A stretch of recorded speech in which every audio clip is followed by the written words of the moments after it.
অনেকদিন আগের কথা। বিশাল এক জঙ্গলে এক পাথরের কুঠুরের মধ্যে এক হাঁস ও এক মুরগি বাস করত। তারা ছোট থেকে একসাথে বড় হয়েছে, তাই তারা খুব ভালো বন্ধু ছিল।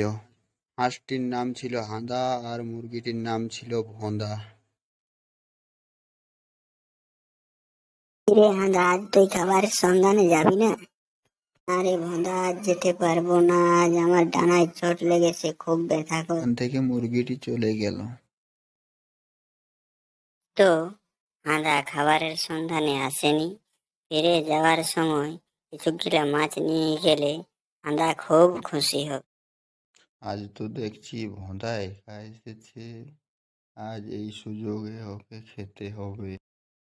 শিয়ালটি মুরগিটির পাশে চলে এলো। তোর তো সাহস কম নয়, তুই একা একা এই এত গভীর জঙ্গলে এসেছিস। আমায় ক্ষমা করবেন শিয়াল পণ্ডিত, আমার ভুল হয়ে গেছে। গাছ থেকে ফলটি পড়ে ঢলটি আওয়াজ হলো।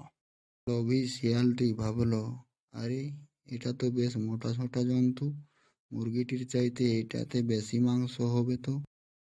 সেখান থেকে মুরগিটি পালিয়ে গেল।